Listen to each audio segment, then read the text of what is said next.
വേദം എന്നാൽ അറിവ്. തീർച്ചയായിട്ടും വേദം എന്നതിന് ഒരുപാട് അർത്ഥങ്ങളുണ്ട്. വിധിജ്ഞാനെ എന്നുള്ള ധാതുവിൽ നിന്ന് വേദശബ്ദം ഉണ്ടാക്കുമ്പോൾ അതിൻ്റെ അർത്ഥം അറിവെന്നാണ്. വിത് ലാഭേ എന്ന് പറയുമ്പോൾ പരമമായ ലാഭമാണ് വേദം, അഥവാ പരമമായ ലാഭത്തെ നൽകുന്നതാണ് വേദം. എന്താ പരമമായ ലാഭം? ലബ്ധ്വാചാപരം ലാഭം മന്യതേനാധികം തപഃ. യാതൊന്നിനെ ലഭിച്ചാൽ പിന്നെ അതിൽ പരം മറ്റൊരു ലാഭം നമ്മൾ വിചാരിക്കുന്നില്ലയോ, അതാണ് പരമമായ ലാഭം, മോക്ഷം. അതിനെ പ്രദാനം ചെയ്യുന്നതാണ് വേദം. അപ്പോൾ ജ്ഞാനേ ലാഭേ 3 സത്തായാം, വിത് സത്തായാം. അവിടെ വേദം എന്ന് പറഞ്ഞാൽ അസ്തിത്വമാണ്, ഉണ്മയാണ്. ആ അസ്തിത്വത്തെ ബോധിപ്പിക്കുന്നതാണ്. 4 വിത് വിചാരണേ. വിത് ധാതു വിചാരണം എന്ന അർത്ഥത്തിലാണ്, യുക്തിപൂർവ്വം ചിന്തിക്കുക. അപ്പോൾ വിചാരത്തിലൂടെ നടക്കേണ്ടതാണ്. ഇങ്ങനെ അനേക അർത്ഥങ്ങൾ വേദശബ്ദത്തിലുണ്ട്. എങ്കിലും നമുക്ക് ജ്ഞാനം എന്നുള്ള അർത്ഥമാണ് മുഖ്യമായി പ്രഥമമായി സ്വീകരിക്കാൻ പറ്റുക. അപ്പോഴാണ് അടുത്ത ചോദ്യം വരുന്നത്, അറിവിന് അന്ത്യമുണ്ടോ അന്തമുണ്ടോ? ഈ ചോദ്യം വരിക വേദാന്തം എന്ന ശബ്ദം കേൾക്കുമ്പോഴാണ്. ഉപനിഷത്തിൻ്റെ പര്യായമായിട്ട് നമ്മൾ ഉപയോഗിക്കുന്നതാണ് വേദാന്തം. അപ്പോൾ ഗ്രന്ഥത്തിൻ്റെ അവസാനം എന്നെടുക്കാൻ പറ്റില്ല. എന്തുകൊണ്ട് എടുക്കാൻ പറ്റില്ല? എല്ലാ ഉപനിഷത്തുക്കളും വേദത്തിൻ്റെ ഒടുവിൽ പ്രത്യേകമായി വരുന്നതല്ല. ഉദാഹരണം പറഞ്ഞാൽ ഈശാവാസ്യ ഉപനിഷത്ത് സംഹിതയുടെ ഭാഗമായിട്ട് വരുന്നതാണ്. ഉദാഹരണത്തിന് മാത്രമാണ് പറയണത്. അങ്ങനെ 108 മനസ്സിലായിക്കോളും. കേനോപനിഷത്ത് ബ്രാഹ്മണത്തിൻ്റെ ഭാഗമായിട്ട് വരുന്നതാണ്. കഠോപനിഷത്ത് ശരി ഉപനിഷത്ത് വേറെ തന്നെയാണ്. പ്രശ്നോപനിഷത്ത് ബ്രാഹ്മണത്തിൻ്റെ ഭാഗമായിട്ട് വരുന്നതാണ്. മുണ്ടകോപനിഷത്ത് സംഹിതയുടെ ഭാഗമായിട്ട് വരുന്നതാണ്. അപ്പം ഇങ്ങനെ ചിന്തിച്ചു കഴിഞ്ഞാൽ എല്ലാം ഒന്നും അന്തത്തിലല്ല.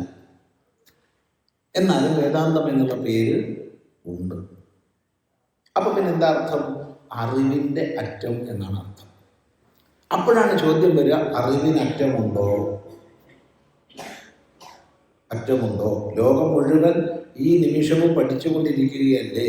പഠിച്ചുകൊണ്ടേയിരിക്കുകയാണ്. ഒരിക്കലും പഠിക്കുന്നത് തീരില്ല. ഒരിക്കലും പഠിക്കുന്നത് തീരില്ല. നമ്മൾ എത്ര വിജ്ഞാനീയ ശാഖകളുടെ കൂടുതൽ ആഴങ്ങളിലേക്ക് പോകുന്നുണ്ടോ അത്രയും കൂടുതൽ മനസ്സിലാക്കേണ്ടതായിട്ടാണ് ഇരിക്കുക. അതുകൊണ്ട് ആ അർത്ഥത്തിൽ അറിവിനറ്റമില്ല. മനസ്സിലായില്ല? എല്ലാവർക്കും മനസ്സിലായിട്ടില്ല. ഒന്നുകൂടി പറയാം. നമ്മളിപ്പോൾ വിജ്ഞാനീയ ശാഖകൾ എടുത്തെന്ന് വിചാരിച്ചു. ഒരു 10-50 വർഷം മുമ്പ് ഒരാൾ പറഞ്ഞു, ഞാൻ ഒരു ഡിഗ്രി പാസ്സായിട്ടോ. ഇനിയിപ്പോൾ എന്താ പഠിക്കണ്ടേ? ഡിഗ്രിക്ക് പഠിക്കണം എന്നുള്ളത്. എങ്കിൽ അവൻ്റെ മുമ്പിൽ 3 സ്ട്രീമേ ഉള്ളൂ. ഒരു BA ഉണ്ട്, ഒരു BSc ഉണ്ട്, ഒരു BCom ഉണ്ട്, അല്ലേ? ഇന്ന് 1000കണക്കിനുണ്ട്. നമുക്കറിയില്ല എന്തൊക്കെ ബ്രാഞ്ചസാണ് വികസിച്ച് വരുന്നത്. പണ്ടൊരു കണ്ണ് ഡോക്ടർ ഉണ്ടായിരുന്നു, കണ്ണ് ഡോക്ടർ. ഇപ്പോൾ കണ്ണ് ഡോക്ടർ അല്ല, കണ്ണിൻ്റെ തന്നെ റെറ്റിനയ്ക്ക് വേറെ ഡോക്ടർ, ലെൻസിന് വേറെ ഡോക്ടർ. ഇപ്പം സ്പെഷ്യലൈസേഷൻ വർദ്ധിച്ച് വരുമ്പോൾ അതിനനുസരിച്ച് ശാഖകൾ വിഭിന്നമായി പോകും. എത്ര പഠിച്ചാലും തീരില്ല. കൂടുതൽ പഠിച്ചു എന്ന് പറഞ്ഞാൽ കുറച്ചേ അറിയുള്ളൂ. അപ്പം അതാ സ്ഥിതി. മനസ്സിലായില്ല? ഒന്നുകൂടി പറയാം. കൂടുതൽ പഠിച്ചു എന്ന് പറഞ്ഞാൽ കുറച്ചേ അറിയുള്ളൂ എന്നാണ്. കാരണം സ്പെഷ്യലൈസേഷനാണ്. നമ്മൾ തമാശയ്ക്ക് പറയാറുണ്ട്, തമാശയ്ക്കാണെങ്കിൽ ഉള്ളതല്ലേ. എനിക്കൊരു കുട്ടിയെ പരിചയമായി, വലിയ ഇഷ്ടമായി. അവളോട് ഞാൻ നല്ല പരിചയവും സ്നേഹമായി. അപ്പോൾ നോക്കുമ്പോൾ അത് 10ാം ക്ലാസ് പഠിക്കുക.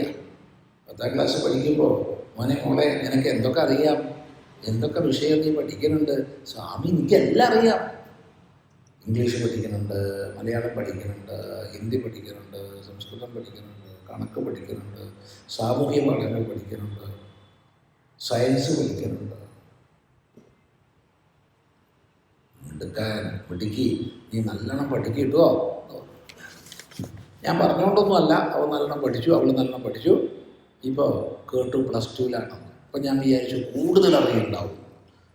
അന്വേഷിച്ചപ്പോൾ പറഞ്ഞു ഇപ്പോൾ സയൻസ് മാത്രമേ അറിയുള്ളൂ. ഞാൻ ഇപ്പോൾ സയൻസ് മാത്രമാണ് പഠിക്കുന്നത്.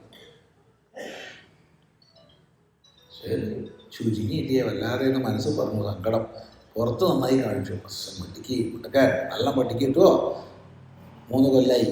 ഇപ്പോൾ ഡിഗ്രി ഫൈനൽ ഇയർ ആണത്രേ. ഞാൻ വിചാരിച്ചു ഇപ്പോഴെങ്കിലും നല്ല വിവരം ഉണ്ടാവും. ചോദിച്ചു. അപ്പോൾ ഇല്ല സ്വാമി, എനിക്കിപ്പോൾ ഈ ഷഡ്പദങ്ങളെക്കുറിച്ച് അല്ലെങ്കിൽ വേണ്ട, എനിക്ക് ജീവജാലങ്ങളെക്കുറിച്ച് മാത്രമേ അറിയുള്ളൂ, സുവോളജി മാത്രമേ അറിയുള്ളൂ, വേറൊന്നും പഠിക്കുന്നില്ല. ഇത്രയും ചുരുങ്ങിയാണോ? ഇത്രയും ചുരുങ്ങി. സസ്യങ്ങളെക്കുറിച്ച് പോലും ഇല്ല, ഞാൻ സുവോളജി മാത്രമാണ് പഠിക്കുന്നത്. മനസ്സിൽ വല്ലാത്തൊരു സങ്കടം. ചോദിക്കേണ്ട ഇല്ലായിരുന്നു. എന്നാലും പുറത്ത് പറഞ്ഞു, നന്നായി മട്ടക്കാൻ നല്ല പഠിക്കും കിട്ടുമോ. കൊല്ലം 2 കഴിഞ്ഞപ്പോൾ കേട്ടു അവൻ ഫൈനൽ ഇയറാണ് പോസ്റ്റ് ഗ്രാജുവേഷൻ ക്ലാസ്സിൽ, MSCക്കാണ്.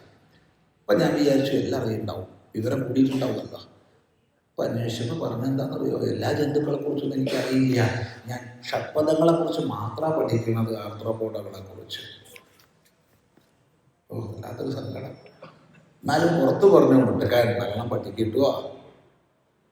കൊല്ലം 3 കഴിഞ്ഞു. ഇപ്പം കേട്ടു അവൻ റിസേർച്ച് ചെയ്യണം, PhD ചെയ്യണം.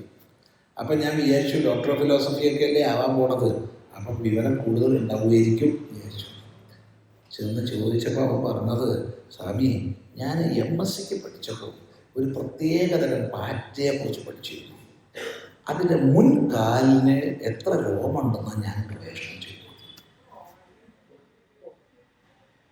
എടാ മഹാഭാവി, നീ എന്താ പിൻകാലം ഒഴിവാക്കിയത്? പിൻകാല് ലൂസിയാന യൂണിവേഴ്സിറ്റിയിൽ വേറൊരാൾ പ്രബന്ധം തയ്യാറാക്കി PhD മേടിച്ചിട്ടുണ്ട്.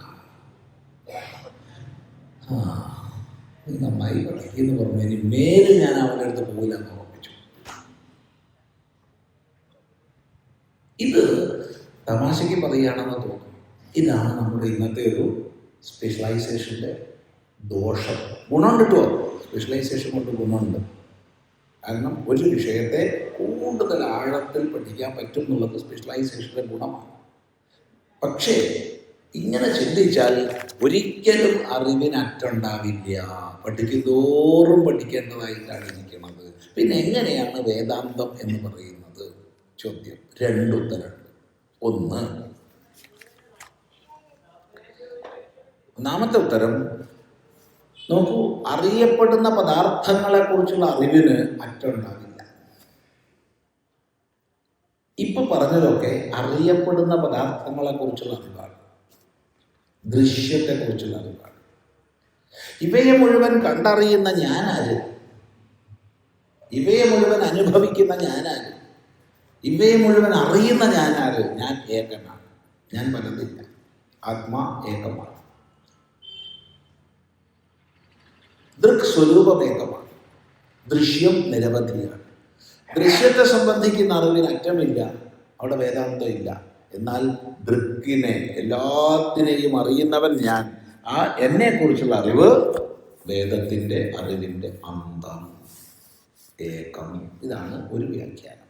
രണ്ടാമത്തെ വ്യാഖ്യാനം, ഈ പ്രപഞ്ചത്തിലെ വൈവിധ്യപൂർണങ്ങളായ വിഷയങ്ങളുടെ പിന്നാലെ പോയി കഴിഞ്ഞാൽ അതിന് അന്തമുണ്ടാവില്ല. അതുകൊണ്ട് ഒരിക്കലും അറിവിന് അറ്റമുണ്ടാവില്ല.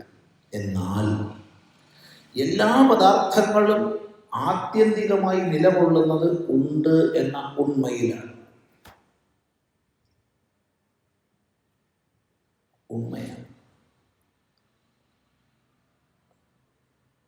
ഇപ്പം നമ്മുടെ ഇപ്പം മുമ്പിൽ ഈ ഒരു നിലവിളക്ക് വെച്ചിട്ടുണ്ട്. അതിൽ എണ്ണ ഒഴിച്ച് തിരിയിട്ട് ആ തിരിയിലൂടെ എണ്ണ കത്തിക്കൊണ്ടേയിരിക്കുകയാണ്.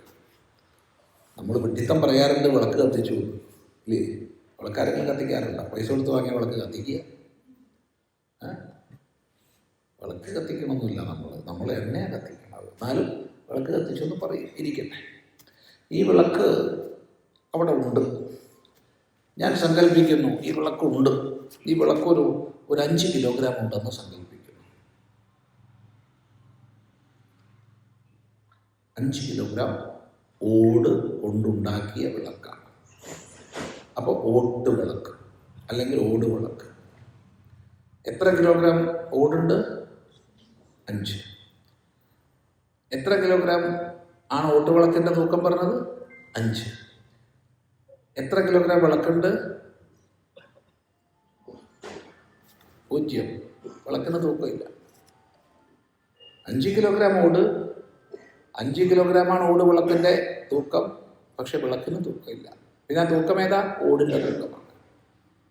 ശരി, ഇത് ഞാൻ ഉരുക്കി ഒരു ഉരുളിയാക്കിയാൽ അത് 5 കിലോഗ്രാമുള്ള ഓട്ടുരുളി. ഓടിൻ്റെ തൂക്കം 5 കിലോഗ്രാം, ഓട്ടുരുളി 5 കിലോഗ്രാം. ഉരുളിയുടെ തൂക്കം ഇല്ല, ഉരുളിക്ക് തൂക്കമില്ല. മനസ്സിലാക്കുക. അപ്പോൾ നാമരൂപാത്മകമായുള്ളത് ആത്യന്തികമായി ഉള്ളതല്ല എന്ന് മനസ്സിലാക്കുക. അത് വെറും പ്രതിഭാസം മാത്രം. അത് വെറും പ്രതിഭാസം മാത്രം. ശരി, എങ്കിൽ ഇവിടെ ഓടുണ്ടെന്ന് പറഞ്ഞു. ഈ ഓട് ഏത് വരെ ഉണ്ട്? ഓടുണ്ടെന്നാണ് ഇപ്പം മനസ്സിലാക്കിയത്. വിളക്കില്ലേ, വിളക്ക് പോയി. മനസ്സിലായല്ല? വിളക്കിന് ആപേക്ഷികമായി മാത്രമേ നിലനിൽപ്പുള്ളൂ. ഓടുണ്ടെന്ന് മനസ്സിലാക്കി. അടുത്ത ചോദ്യം, ഓട് ഏത് വരെയുണ്ട്? അതിൻ്റെ മാലിക്യൂൾ എന്നുള്ള തലം വരെ മാത്രമേ ഓടുള്ളൂ.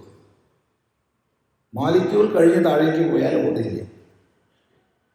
അപ്പം അവിടെ മാലിക്യൂൾ കഴിഞ്ഞ് താഴേക്ക് നമ്മൾ പോയാൽ അവിടെ ചെമ്പ്, ഈയം എന്ന് രണ്ടായി പിരിയും. അത് ചെമ്പും ഈയവുമാണ്. ഇത് ആണല്ലോ. മൂന്നാമതൊരു വസ്തുവില്ല. ഇല്ല, നമ്മൾ വിശ്വസിക്കുന്നു. ചിലപ്പം മാലിന്യങ്ങൾ ചിലതൊക്കെ ഉണ്ടാവും. പക്ഷെ ശുദ്ധമായ ഓടാണെങ്കിൽ അതിൽ ചെമ്പും ഈയവുമാണ്. ശരി, ഇപ്പോൾ ഓടുണ്ടോ? ഇല്ല. ഇപ്പം ചെമ്പിൻ്റെ ആറ്റവും ഈയത്തിൻ്റെ ആറ്റവുമാണ്. ശരി, ഇനി നമ്മൾ ആറ്റം എന്നുള്ളതിനേക്കാൾ താഴേക്ക് പോകുന്നു. സബറ്റോമിക് പാർട്ടിക്കിളിലേക്ക് പോകുന്നു. ചെമ്പുണ്ടോ? ഇല്ല. ആറ്റം എന്നുള്ളത് ചെമ്പ് വരെയുള്ളൂ. ഈ ഈയം എന്നുള്ളത് ആറ്റം വരെയുള്ളൂ. ആറ്റത്തിനേക്കാൾ താഴേക്ക് പോയാൽ ചെമ്പും ഇല്ല, ഈയവും ഇല്ല. പിന്നെന്താ ഉള്ളത്? ഇപ്പം ന്യൂക്ലിയസും അതിന് ചുറ്റും ഇലക്ട്രോണുകളും. ഒന്നും കൂടി ലളിതമായി പറഞ്ഞാൽ ഒരു കേന്ദ്രത്തിന് ചുറ്റുമുള്ള ശക്തി സ്പന്ദനങ്ങളാണ് ഇലക്ട്രോണുകൾ. ശക്തി സ്പന്ദനങ്ങളാണ്, വെറും ശക്തി സ്പന്ദനങ്ങളാണ് ഇലക്ട്രോണുകൾ. ദ്രവ്യത്വം ഇല്ലാതെ. ദ്രവ്യത്വം ഇല്ല എന്ന് പറഞ്ഞാൽ തെറ്റാണ്. പക്ഷെ ദ്രവ്യത്വം പരിഗണിക്കപ്പെടേണ്ട ദ്രവ്യത്വം ഇല്ല, അങ്ങനെ പറയാം. അത് കേവലം ശക്തി സ്പന്ദനമാണ്. അപ്പം ഞാൻ എന്ത് മനസ്സിലാക്കി? ഉള്ളത് കേവലം ശക്തി സ്പന്ദനമാണെന്ന് മനസ്സിലാക്കി. ശക്തി സ്പന്ദനം ഉണ്ടാകണമെങ്കിൽ അതിൻ്റെ അടിസ്ഥാനം വേണ്ടേ? വേണം. ആ സ്പന്ദനത്തിനൊരു ആസ്പദം വേണം. അതാണ് ഉണ്മ, അസ്തിത്വം, സത്ത. എന്താണ് ഈ ഉണ്മ എന്നുള്ള അറിവാണ് ഏകമായ വേദാന്തം. അപ്പോൾ ദൃശ്യങ്ങളെക്കുറിച്ചുള്ള അറിവിന് അറ്റമില്ല, ദൃക്കിനറ്റമുണ്ട്, ഏകമാണ്. പദാർത്ഥങ്ങളുടെ വിപുലീകരണത്തിന് അറ്റമില്ല, പക്ഷേ സകലം ഉണ്മയിൽ അധിഷ്ഠിതമാണ്. ഈ ദൃക്കിനെ, ഉണ്മയെ സംബന്ധിക്കുന്ന അറിവ് എന്ന അർത്ഥത്തിലാണ് ഉപനിഷത്തിന് വേദാന്തം എന്ന് പറയുന്നത്. ഇതാണ് വ്യക്തമായ മറുപടി.